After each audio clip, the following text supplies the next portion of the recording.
In today's video, I'm going to teach you how to unsubscribe from Hostinger in just under 5 minutes. We all know that managing subscriptions can sometimes be, well, a bit tricky. Maybe you signed up for something that you no longer need, or perhaps you're exploring other options. Whatever your reason, if you're ready to say goodbye to Hostinger, I'm here to guide you through the process step by step. So, let's get started. First, we need to make our way to the Hostinger website. You can easily access it through your preferred web browser. Just type in the Hostinger URL and hit enter. Once you arrive at the site, you'll see the friendly and straightforward interface Hostinger is known for. Now the next step is logging into your account. You should see a login button prominently displayed on the top right corner of the home page. Go ahead, click it and enter your account credentials. This is essential because only by accessing your account can we manage and change subscription details.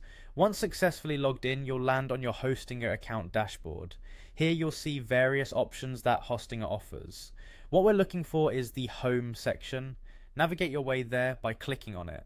Now that we're on the home page, let's move to the billing section. You can find this by checking the navigation bar. It's typically listed alongside your account information. Click on billing, and here you'll see different billing options available to you.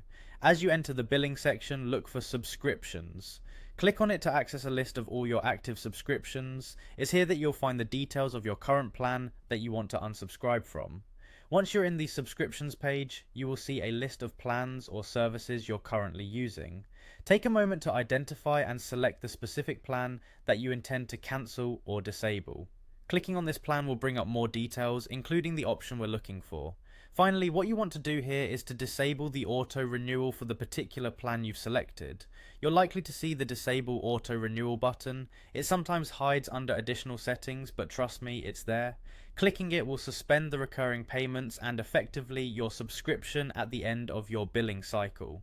And there you have it. With these few simple steps, you've successfully unsubscribed from Hostinger. Remember, if you change your mind, you can always come back and reactivate a service or explore the range Hostinger offers. Thanks for watching, and if you found this helpful, feel free to leave a thumbs up and comment below.